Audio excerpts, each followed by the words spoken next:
সোনার মদিনা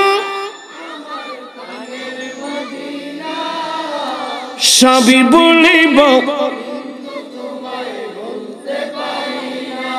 বলিনি বলবো না বলতে পারি না বলিনি বলবো না সবই বলিব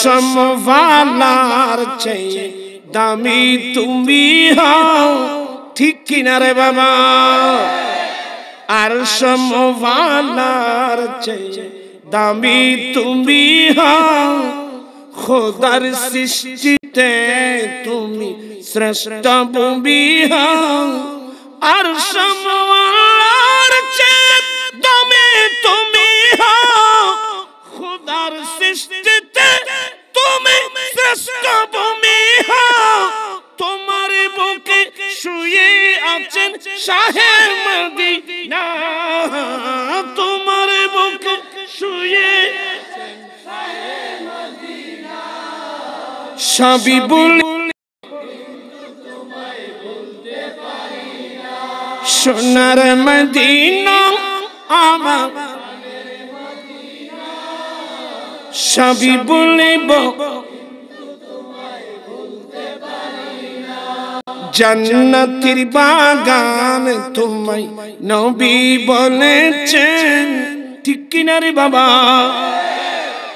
জান্নাতের বাগান তোমায় নবী বলেছেন খাক সিফার অধিকারী তোমায় করেছেন জান্নাতের বাগান তোমায় নবী বলেছেন খাক সিফার অধিকারী তোমায় করেছেন আর তোমার বুকে প্রবাহিত নূরের ঝরনা তোমার বুকে প্রবাহিত নূরের ঝরনা সবই বলিব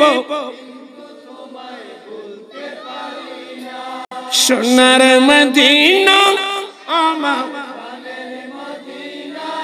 সবই বলিব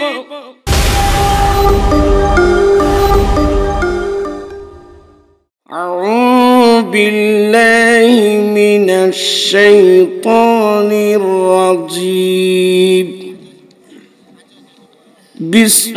বিসমিল্লাহির রাহমানির রহিম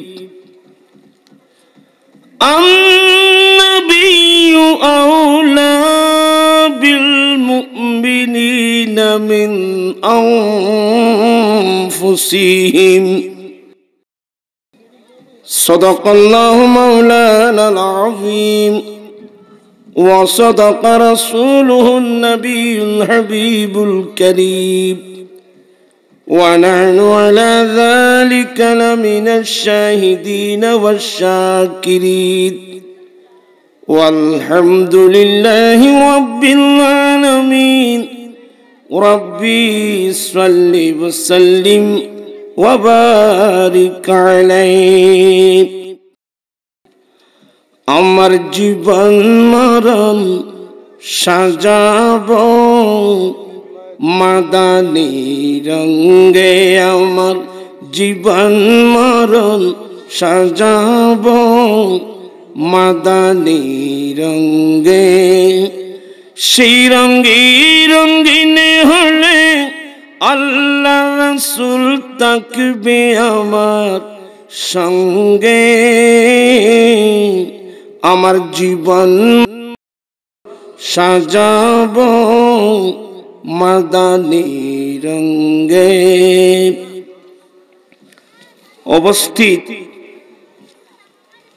পশ্চিম তিমিরপুর হিলফুল ফুজুল ইসলামী সুন্নি যুব সংঘের উদ্যোগে 13তম পশ্চিম তিমিরপুর কেন্দ্রীয় জামে মসজিদ প্রাঙ্গণে 13তম বার্ষিক সুন্নি মহাসম্মেলনের সম্মানিত সভাপতি মোহাম্মদ ময়না মিয়া, মোহাম্মদ আব্দুল আলী, মোহাম্মদ শেখ ফরিদ মিয়া। বিশেষ অতিথিবৃন্দের মধ্যে আছে জনাব মাওলানা আরিফুল হক চৌধুরী আল হানাফি, মহসিন মোহাম্মদ সজ্জাদুর রহমান, মাওলানা গোলাম কিবরিয়া সাহেব, হাফিজ কারি হুসাইন মোহাম্মদ রানা তালুকদার। প্রধান আকর্ষণ মাওলানা মোহাম্মদ শাহিন মিয়া, অন্ধ হাফিজ সাহেব। আমার পাশে আছেন আহমদ, কি নাম, আহমদ আজাব সাহেব সহ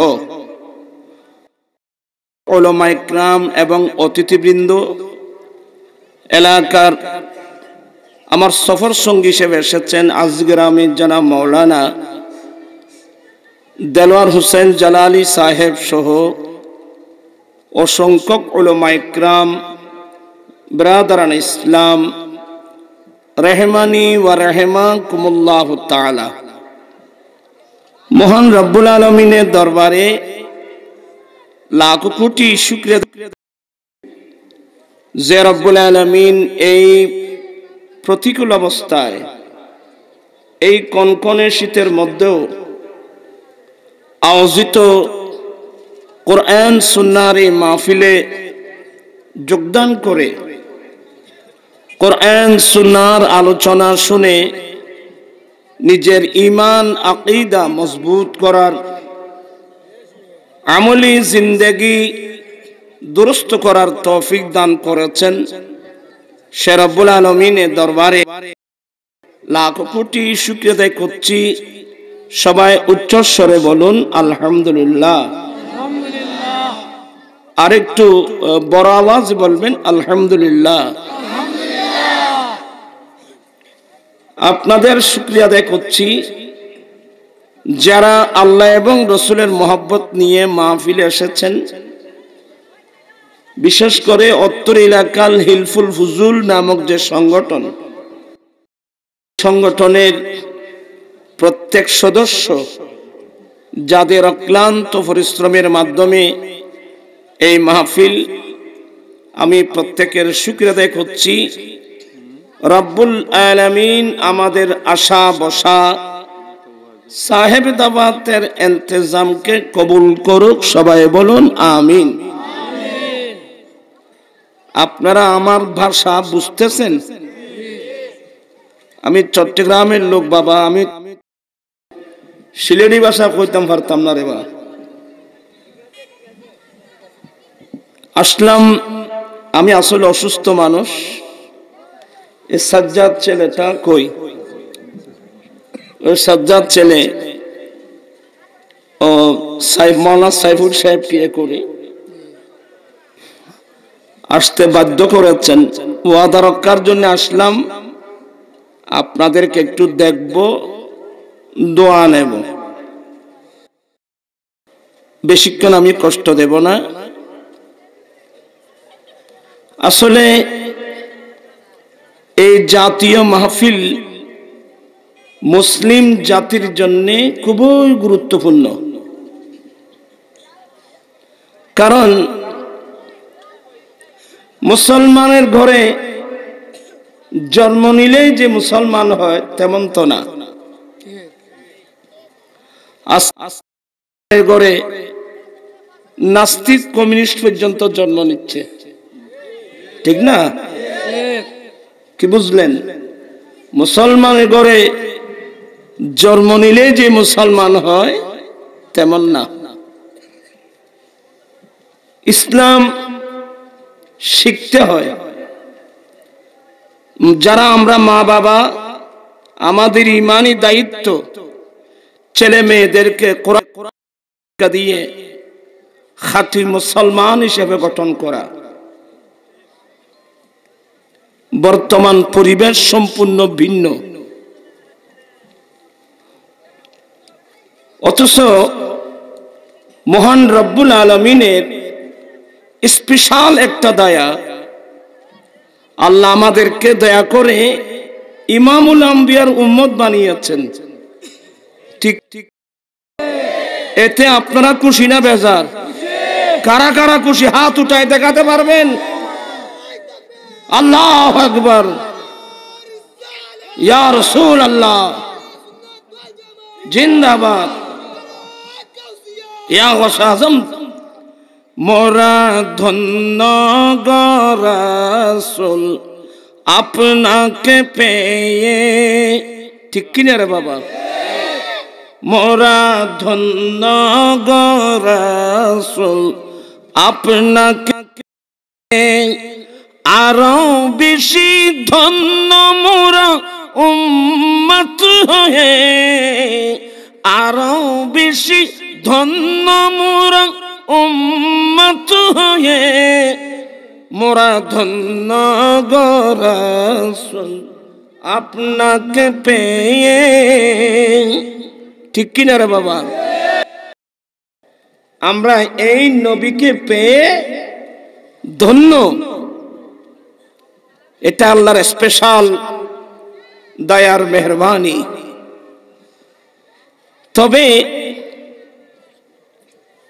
আল্লাহর যে এত বড় একটা দয়া এবং মেহরবানি, আল্লাহ আমাদেরকে ইমামুল আম্বিয়ার উম্মত বানালেন। তবে আমাদের বড় দুর্ভাগ্য, আমরা সেই নবীর আদেশ কি নিষেধ কি এসব বিষয় অনেক মুসলমান জানে না। মুসলমান কিন্তু ভিন্ন পথেই চলতেছে। আমি অত্যন্ত বিনয়ের সাথে বলবো, এই নবীর উম্মত হতে পারা এর চেয়ে বড় আনন্দ মুসলমান জাতির জন্য আর হতে পারে না। এই জন্যে তো আমরা আহলে সুন্নাত ওয়াল জামাতের আকীদা পোষণকারী আমরা যারা, আমরা আয়োজন করে থাকি ঈদ নবী সাল্লাল্লাহু আলাইহি ওয়াসাল্লাম, প্রিয় নবীর আগমনের আনন্দ প্রকাশ। আপনাদের এখানে আছে নাকি? আপনারা তো বুঝতেছেন না মনে হয়। এখানে আছে না? প্রিয় নবীর আগমনের আনন্দ, এই নবী পাওয়ার আনন্দ, এই নবীর আগমনের আনন্দ। আমার ভাইজান, মানুষের জীবনে অনেক আনন্দ আছে। সমস্ত আনন্দকে যদি এক পাল্লায় রাখা হয়, এই নবী পাওয়ার আনন্দ যদি এক পাল্লায় রাখা হয়, কোন পাল্লাটা ভারী হবে? কথা বলেন না কেন? কোন পাল্লাটা ভারী হবে? নবী না আসলে আমরা স্রষ্টার পরিচয় কোথায় পেতাম বলেন আপনারা? নবী না আসলে স্রষ্টার পরিচয় তো রব্বুল আলামিন হাদিসে কুদসিতে বলেন, লাউলাকা লামা খালাকতুস সামা। হে রাসূল, আপনি না হলে আমি আসমান সৃষ্টি করতাম না। লাউলাকা লামা খালাকতুল জান্নাহ। হে নবী, আপনি না হলে আমি করতাম না। এগুলো হাদিসে কুদসি। নবী না হলে তো কিছুই হতো না।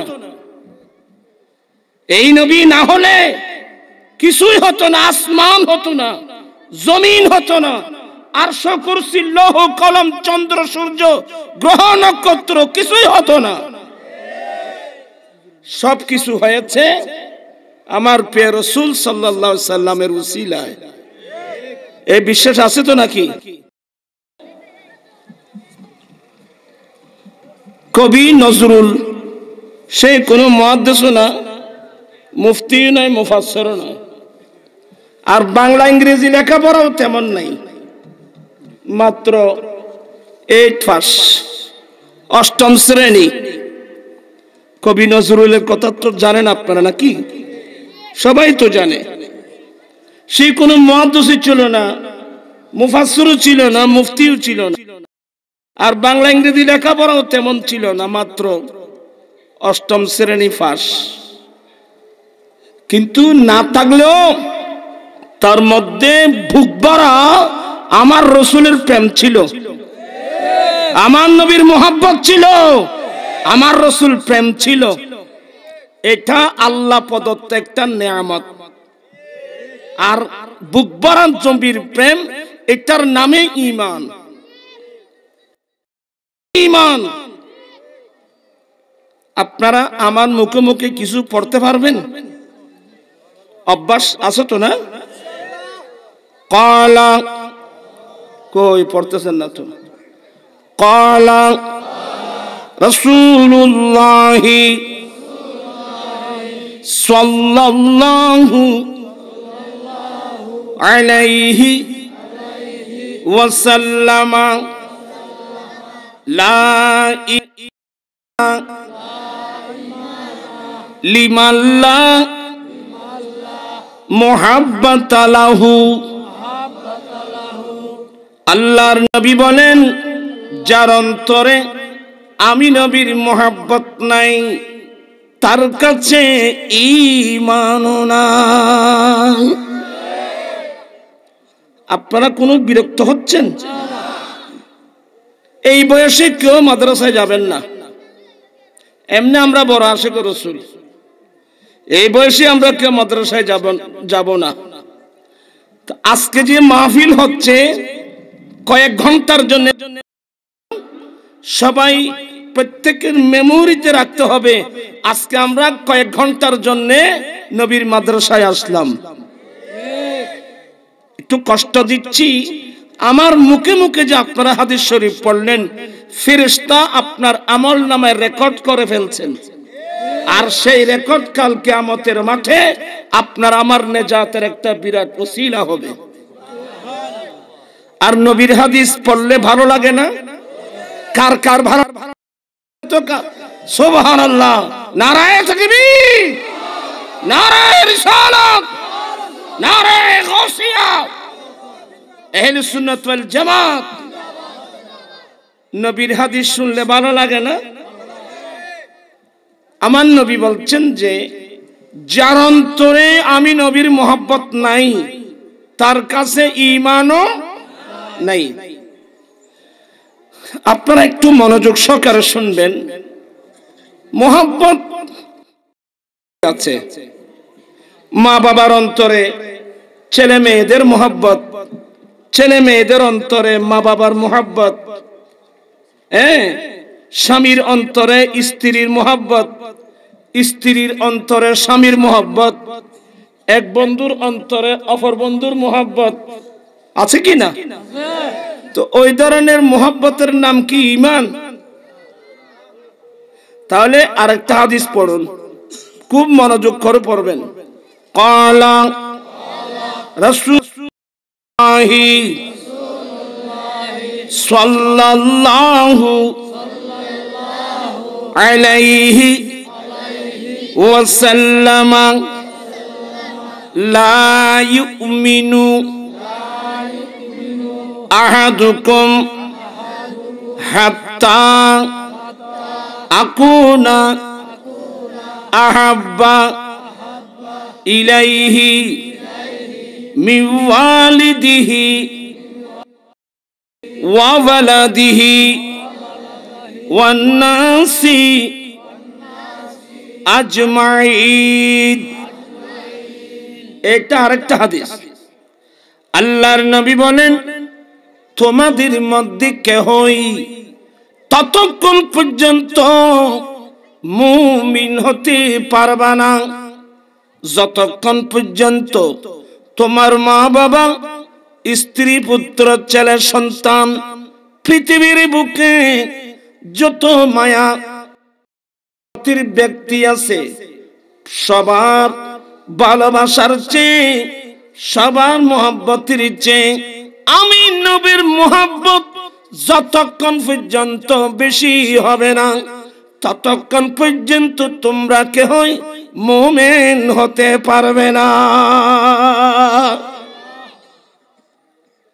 আল্লাহু আকবার। আপনারা আমার কথাগুলো বুঝতেছেন তো না? রাসূল যখন এই হাদিসটা বর্ণনা দিয়েছিলেন, সেই অনুষ্ঠানে হযরত সাইয়েদনা ওমর ফারুক রাদিয়াল্লাহু তাআলা আনহু উপস্থিত ছিলেন। তো ফারুক আজম কি বলছেন জানেন?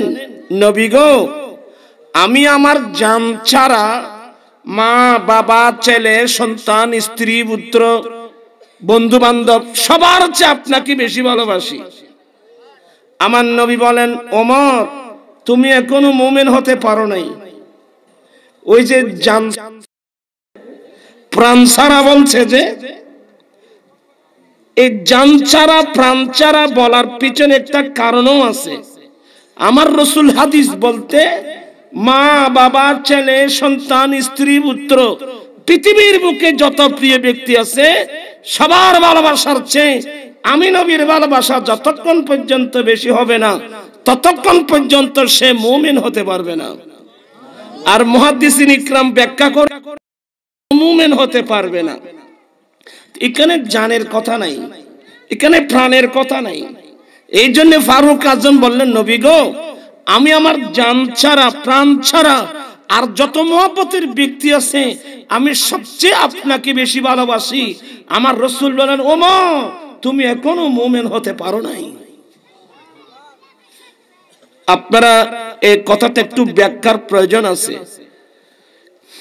মানুষ নিজের জান মা বাবা ছেলে সন্তানদেরকে ফেলে দিতে পারে। একটু শুনতে বিশ্রী শব্দ বলছি আমি। অনেক সময় নিজের জানের প্রশ্নে মা বাবা ছেলে সন্তানকে ফেলে দিতে পারে, ছেলে সন্তানও মা বাবাকে ফেলে দিতে পারে, স্বামী স্ত্রীকে, স্ত্রী স্বামীকে, এক বন্ধু অপর বন্ধুকে। তো জিনিসটা বুঝতে আপনাদের কষ্ট হচ্ছে। আমরা চট্টগ্রামের মানুষ, তুফান সমুদ্রের জলোচ্ছ্বাস আমরা চোখে দেখেছি। এদিকে তো আপনারা সেই জলোচ্ছ্বাস থেকে আপনারা মুক্ত ছিলেন, আলহামদুলিল্লাহ। 15 ফুট 20 ফুট 25 ফুট সমুদ্রের পানি এমন ভাবে আসলো গোটা ঘর বাড়ি ভাসিয়ে নিয়ে গেল। এই বিপদের সময় ছেলে বুকে নিয়ে সাঁতার কাটছিল, আপ্রাণ চেষ্টা করছে একটু বাঁচানোর জন্য। সাঁতার কাটতে কাটতে লাস্টে দেখা যায় আমি আর বাঁচতেছি না, নিজে আর বাঁচতেছে না। তখন ছেলে বাবাকে ফেলে দিতে পারে, বাবাও ছেলেকে ফেলে দিতে পারে। আমি বাঁচতেছি না, আর কতক্ষণ কি করব? স্বামী স্ত্রীকে, স্ত্রী স্বামীকে, এক বন্ধু অপর বন্ধুকে। কিন্তু আমার ভাই, ভালোবাসার নাম ঈমান। আমি আমার জানের প্রশ্নে আমার আব্বাকে ফেলে দিতে পারবো, আমার আব্বা মাকে ফেলে দিতে পারবে, স্বামী স্ত্রীকে, স্ত্রী স্বামীকে, এক বন্ধু অপর বন্ধুকে ফেলে দিতে পারবে। কোন ভালোবাসার নাম ঈমান। আমরা নিজের জানের প্রশ্নে এক সেকেন্ডের জন্য আমার রাসূলকে আমরা বাদ দিতে পারবো না। চিৎকার দিয়ে বলেন সুবহানাল্লাহ। নারে তাকবীর, নারে রিসালাত। আমরা জানের প্রশ্নে এক সেকেন্ডের জন্য আমার নবীকে ফেলতে পারবো না। প্রয়োজনে আল্লাহ প্রাণ একটা নয়, হাজার হাজার প্রাণ দিলেও সবগুলো আমরা দিতে রাজি। আমার রাসূলের দামান ছাড়তে আমরা রাজি নই। সেই ভালোবাসার নাম হলো ঈমান। আমি কি কথাটা বুঝাতে পারলাম? কোন ভালোবাসার নাম ঈমান। এই জন্যে আল্লাহ বলেন, আমি যে আয়াত কারিমাটা তেলাওয়াত করে, বিসমিল্লাহির রাহমানির রাহিম, আন-নাবিয়্যু আওলা বিল মুমিনিনা মিন আনফুসিহিম। এটা আল্লাহর কোরআন। আল্লাহ বলেন, নবী মুমিন বান্দাদের কাছে জানের চেয়ে উত্তম। বলেন বলেন, নবী মুমিন বান্দাদের কাছে তাদের জানের চেয়ে উত্তম। যারা সত্যিকার মুমিন এদের কাছে নবী নবী আমাদের জানের জান, নবী আমাদের প্রাণের প্রাণ, নবী আমাদের জানের চেয়ে উত্তম। একদিন আজরাইল আলাইহিস সালাম আপনার প্রাণ আমার প্রাণটা নিয়ে যাওয়ার জন্য আসবে। কেউ রাখতে পারবো? আজরাইল আলাইহিস সালাম আমার জান নিতে আসবে, আপনার জান নিতে আসবে, প্রাণ নিতে আসবে। কিন্তু আজরাইল আলাইহিস সালাম আমি জান দিতে প্রস্তুত, কিন্তু আজরাইল ইসলামকে আমি আমার ঈমান দিতে রাজি না। আজরাইল আলাইহিস সালাম আমার প্রাণ নিতে পারবে, আমার জান নিতে পারবে, কিন্তু আমার নবীর ভালোবাসা মোহাব্বত বিচ্ছিন্ন করতে পারবে না। ঠিক না ভাইরা?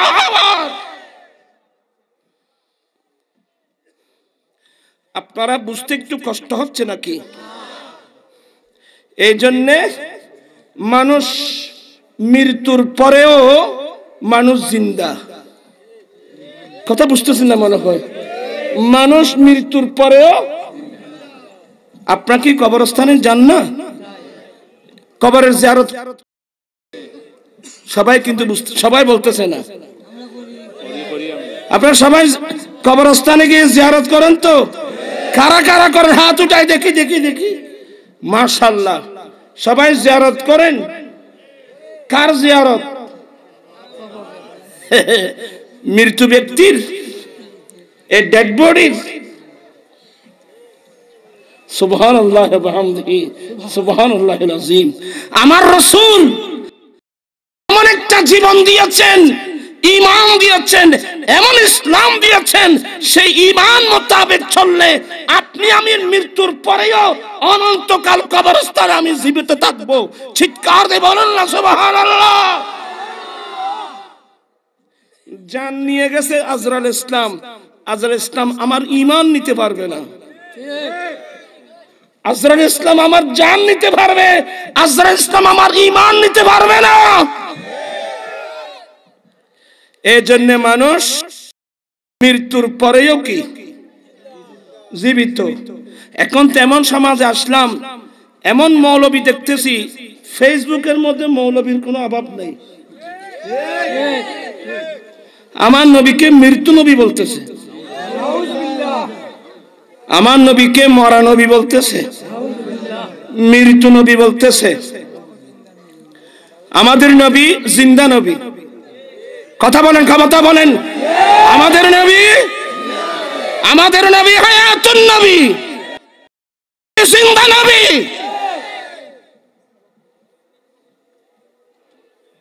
আমি অনুরোধ জানাবো,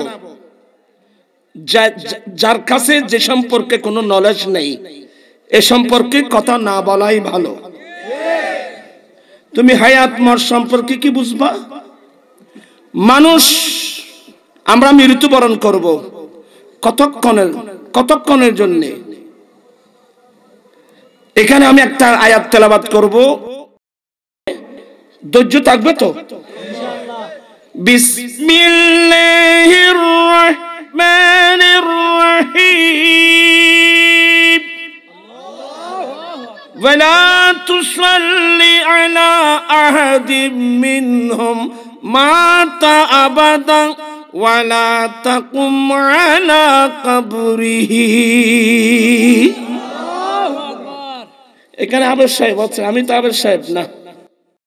আল্লাহ বলেন, হে নবী, যারা চিরস্থায়ী মরা, মাতা আবাদা, যারা চিরকালের জন্য মরা, এদের জানাজা নামাজ পড়বেন না। ওয়ালা তাকুম আলা কবরিহি, আপনি তাদের কবরের পাড়েও দাঁড়াবেন না। আপনারা খুব মনোযোগ সহকারে শুনবেন। হে নবী, মাতা আবাদা, যে ব্যক্তি চিরস্থায়ী মরা, যে ব্যক্তি চিরদিন, এদের জানাজার নামাজও পড়বেন না আর এদের কবরের পাড়েও দাঁড়াবেন না। কোন মানুষের? যারা চিরস্থায়ী মরা, যারা চিরকালের জন্য মরা। তাহলে কি বুঝলেন?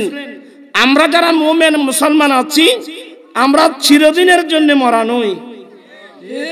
কথা বুঝতে আপনারা সবাই বুঝবেন এই ধরনের বলছি আমি, পড়ালে আপনারা বুঝবেন না, এটা বুঝবেন। কিন্তু আমরা চিরস্থায়ী মরা না, কিন্তু যারা চিরস্থায়ী মরা, যারা চিরকালের জন্য মরা, এদের জানাজাও নাই, এদের কবর পারে গিয়ে জিয়ারত করাও নাই। যারা কিছুক্ষণের জন্য মরা, এদের জানাজাও আছে, এদের কবর পারে জিয়ারতও আছে। তা আমরা মরা কতক্ষণের জন্য? যেমন আপনারা বিরক্ত হচ্ছেন না তো? মুমিন অপর মুমিনকে দেখলে সালাম দিতে হয়, আসসালামু আলাইকুম। এটা আমার রাসূলের সুন্নাত নাকি? এক মুমিন অপর মুমিনকে কি দিতে হয়? সালাম দিলে কি দিতে হয়? উত্তর দিতে হয়। সালাম দেওয়া আমার রাসূলের সুন্নাত। তবে আমাদের জন্য একটা কিছু সমস্যা আছে। আমাদের পরিবেশ তো ভিন্ন। যুগ যুগ ধরে আপনারা ইসলামী মহাসুন্নি সম্মেলন করে আসছেন, হাজার হাজার আলেমদের, কিন্তু আমলের ময়দান তো খালি। বলেন, আমাদের দেশে স্বামী স্ত্রীকে সালাম দেয়? যারা দেয় আলহামদুলিল্লাহ, তাদেরকে ধন্যবাদ। অধিকাংশ মানুষ স্ত্রীকে সালাম করে না। অনেক মানুষ নিজের ছেলে মেয়েদেরকেও সালাম করে না। আমাদের দেশে বাবা ছেলেদেরকে সালাম করে? এই পরিবেশ কিন্তু নাই। বরং আমরা উল্টো পরিবেশ, ছেলে মেয়েরা বাবাকে সালাম দিবে, মা বাবা কেন সালাম দিবে? এটা একটা ভুল ধারণা। আমি আপনাদেরকে সালাম করি, আসসালামু আলাইকুম। লাভবান কে? আমি লাভবান। আমি আসসালামু আলাইকুম বলেন, আপনারা ওয়ালাইকুম আসসালাম বলেন হাজার মুখে, তাহলে আমি তো লাভবান। আমার রাসূল ছোট ছোট ছেলেদেরকে সালাম দিতেন। নবীর নির্দেশ, ওয়াফশুস সালাম, উম্মত তোমরা সালামকে প্রসার করো, উম্মত তোমরা সালামকে প্রসার করো। আজ থেকে সালাম দিবেন তো? কারা কারা দিবেন? একটু হাত উঠে আমাকে একটু দেখে। সালাম করি, আমি নিজের ছেলেদেরকে সালাম করি, আমি আমার নিজের মেয়েদেরকে সালাম করি, আমি আমার ওয়াইফকে যতবারই কথা ততবারই সালাম করি। সালাম মানি দোয়া, তোমাদের উপর আল্লাহর শান্তি বর্ষিত হোক। কিন্তু আমরা এগুলো, এই পরিবেশ আমাদের মধ্যে নাই। আমরা এত বড়, আপনি বলছেন বড় হুজুর, বড় আমাকে বড় হুজুর লাভ করে বলে লাভটা কি? আমরা এতগুলো ওয়াজ করার পরেও নবীর একটা সুন্নত, প্রাথমিক জিনিস সালাম দেওয়া আমরা সমাজের মধ্যে চালু করতে পারি নাই। আমরা আজ থেকে এটা জিম্মাদারি নেব, আমি যে মোমেন্টকে পাবো আমি সালাম করব। আমি দোকানে গেলে দোকানদার মুসলমান, আমি আসসালামু আলাইকুম করে দোকানে ঢুকবো, মাল নিয়ে বের হচ্ছি আসসালামু আলাইকুম নিয়ে সালাম দিয়ে বের হব। গাড়িতে উঠতেছি আসসালামু আলাইকুম সালাম দিয়ে উঠবো, গাড়ি থেকে নামতেছি আসসালাম নামবো। এক মুমিন অপর মুমিনকে আমরা সালাম করব। এমন কি আপনি মসজিদে ঢুকলেন, আমি মসজিদে ঢুকলাম, সামনে দেখতেছি আমার আগে যারা মুসল্লি মসজিদে গিয়েছে ওরা সবাই বসে আছে, আযানের অপেক্ষায় আছে কিংবা ইকামতের অপেক্ষায় আছে। তখন আমার ইসলামের বিধান হলো আমি মসজিদ ঢুকে সবাইকে সালাম দেব, আসসালামু আলাইকুম। আর আমার আগে যে মুসল্লি মসজিদে গিয়েছেন, কেউ নামাজ পড়তেছে, কেউ আল্লাহর কাছে মুনাজাত করতেছে, কেউ কোরআন তেলাওয়াত করতেছে, তখন সালাম ভিন্ন। তখন সালাম হবে আসসালামু আলাইনা ওয়া আলা ইবাদিল্লাহিস সালিহিন। বিরক্ত হচ্ছেন আপনারা? আমি একটু কষ্ট দিচ্ছি আপনাদেরকে। এই সালাম প্রসার করার দরকার আছে তো? কি কষ্ট হচ্ছে? সালাম মানে দোয়া করা। আমার জীবন মরণ সাজা মাদানী রঙে, আমার জীবন মরণ। কষ্ট হচ্ছে? আমি আর আসবো না বাবা, একটু কষ্ট দিয়ে যায়, আসলাম যখন কষ্ট দিয়ে যায়, যাতে সব সময় মনে থাকে নুরি হুজুর এসে আমাদেরকে অনেক কষ্ট দিয়ে গেছে। একটু পড়বেন তো, একটু জবান খুলে। আমার জীবন মরণ সাজাবো মাদানী রঙে, আমার জীবন মরণ সেই রঙে রঙিনে হলে আল্লাহ রাসূল থাকবে আমার সঙ্গে। আমার জীবন মরণ সাজাবো মাদানী, আমার জীবন আমার মরণ আমি সাজাবো মাদানী রং দিয়ে। মাদানী রঙের অর্থ হলো আমার দয়াল নবীর সুন্নাত দিয়ে। আমরা যখন আমার জীবন মরণ গোটা লাইফটা যখন আমি আপনি নবীর সুন্নাত দিয়ে জীবনকে সাজিয়ে নিতে পারেন, কবরে হাসরে কিয়ামতের কঠিন দিনে আপনার পাশে আমার পাশে কেউ নাই, আমার নবীজি তো থাকবেন। কি বিশ্বাস আছে? বিশ্বাস আছে আমার নবী থাকবেন, বিশ্বাস আছে। আজ থেকে যেন এই ভুল আমরা সালামকে প্রসার করব। তা আমরা যদি এখানে একে অপরকে সালাম না করি, তাহলে যারা কবরস্থানে শুয়ে আছে আপনি তাদেরকে সালাম দিবেন কোত্থেকে? আমি কি আপনাদেরকে বুঝাতে পারলাম?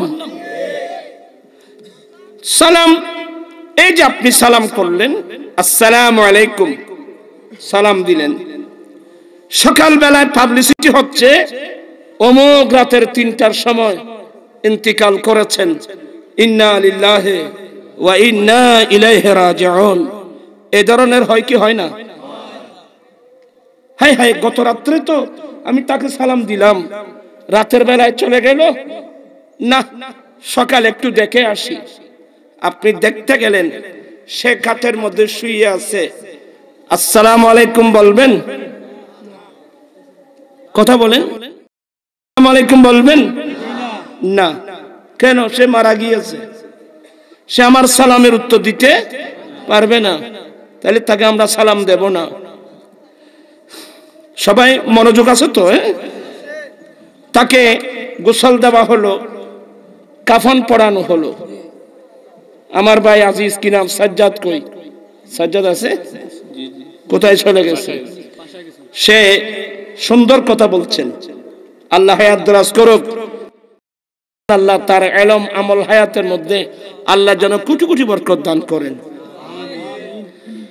আপনি গেলেন, সালাম দিলেন না, কিছু সরকার সুন্নাত মোতাবেক এই তাকে যখন গোসল দেওয়া হলো, কাফন পরানো হলো, জানাজার নামাজ পড়ানো হলো, জানাজার নামাজ শেষ করে আপনি যাকে গোরস্থানে নিয়ে গেলেন, কবরস্থানে নিয়ে গেলেন, কবরের মধ্যে দফন করলেন। দফন করার পরে এবার আমার দয়াল নবী বলেন, এবার সালাম। আমি কথাটা বুঝাতে পারলাম? আমি আগেও সালাম দিয়েছি, মৃত্যুর পর তার দেহ থেকে প্রাণ বের হওয়ার পর থেকে তাকে দফন করার আগ পর্যন্ত সালাম দেওয়ার বিধান নাই। সে মারা গিয়েছে, তবে কিছুক্ষণের জন্য মারা, তাকে যখন কবরের মধ্যে দফন করা হলো, আমার নবী বলেন, এবার সালাম দাও, আসসালামু আলাইকুম ইয়া আহলাল কুবুর। তাহলে ইমানদারের মত কিছুক্ষণের, কথা বলছেন না কেন? ইমানদারের মত কথা বলে না কেন? ইমানদারের মত কিছুক্ষণের জন্য কবরের মধ্যে দফন করার পর এবার সালাম দেব, আসসালামু আলাইকুম ইয়া আহলাল কুবুর। হে কবরের বাসিন্দারা, আপনাদের উপর সালাম। কি বুঝলেন? মৃত্যুর পরে কবরস্থানে যখন চলে গেল, তার আরেকটা জীবন শুরু হয়, ওই জীবনের নাম হায়াতে বরজখী। তাহলে আমার রাসূল আমাদেরকে এমন একটা জিন্দেগি, এমন একটা নিয়ামত দিয়েছেন, যার দর্শন গ্রহণ করার কারণে মৃত্যুর পরেও আমি কবরস্থানের মধ্যে জীবিত থাকতে পারছি। আপনার বোধহয় বিরক্ত হচ্ছেন? আলেম ওলামাদের জবানে শুনেছেন, অনেক মানুষ মনে করে সেই মরে গেছে, তার ডেড বডি দফন করে ফেলছি, মাটি খেয়ে ফেলবে, এই ধরনের অনেক চিন্তাধারা মানুষের দিমাগের মধ্যে আছে না? এগুলো হলো নাস্তিক্য মতবাদ। কথা বললে কেন? এগুলো নাস্তিক্য মতবাদ। এমনকি বর্তমান কিছু ইদানিং কিছু হুজুরও দেখা যাচ্ছে, ওই ইয়ের মধ্যে শোনা যায় আর কি, হ্যাঁ ড্রাইভাররা ফির বুজুর্গের কবর দেখলে গাড়ি থামান কেন, ওরা তোমাদের কোনো লাভ ক্ষতি করতে পারে না। তখন শোনা যায় ঠিক ঠিক, একদল ছেলেরা ডাক দিল ঠিক ঠিক ঠিক। এই কথাটা শুদ্ধ আছে? এই কথাটা যে হুজুর বলছে তার কাছে কোরআন হাদিসের কোনো জ্ঞান বলতে নেই। কেন নাই? সে যদি তার কাছে কোরআন হাদিসের জ্ঞান থাকতো, সেই বলতো যে হে ড্রাইভাররা, ফির বুজুর্গের কবর নয়, রাস্তা দিয়ে গাড়ি চালিয়ে রাস্তার পাশে কোন একটা সাধারণ মুসলমানের কবরস্থান দেখলেও একটু ব্রেক করে তাদেরকে একটিবার সালাম দাও, আসসালামু আলাইকুম ইয়া আহলাল কুবুর মিনাল মুমিনিন ওয়াল মুমিনাত ওয়াল মুসলিমিন ওয়াল মুসলিমাত, নাসআলুল্লাহ লানা ওয়া লাকুমুল আফিয়া ওয়া ইন্না ইনশাআল্লাহ বিকুম লালাহিকুন। তো কবরস্থানে জিয়ারত করলে, নবীর সুন্নাত আদায় করলে সওয়াব, লাভ না লস? কথা বলছেন এখানে, লাভ না লস? মানুষ মারা গেলে কবরস্থানে দফন করলে তার ডেড বডি মাটি খেয়ে ফেলবে, এগুলো সম্পূর্ণ একটা নাস্তিক্য মতবাদ। এই জন্য আমার রাসূল আমাদেরকে একটা বিধান দিয়েছেন, জিয়ারত। কথা বলেন কি? আরো জোরে, আরো জোরে। জিয়ারত মানে সাক্ষাৎ। মৃত্যুর আগে না মৃত্যুর পরে? মৃত্যুর পরে কবরস্থানে গিয়ে জিয়ারত করার সফর আমার রাসূল কি জন্য দিয়েছেন? যাতে কোন মুসলমান মনে না করে সে মরে গেছে, তার ডেড বডি মাটি হয়ে গেছে, তাদের সাথে আর কোনো সম্পর্ক নাই, এই সমস্ত চিন্তাধারা যেন ব্রেনের মধ্যে না আসে।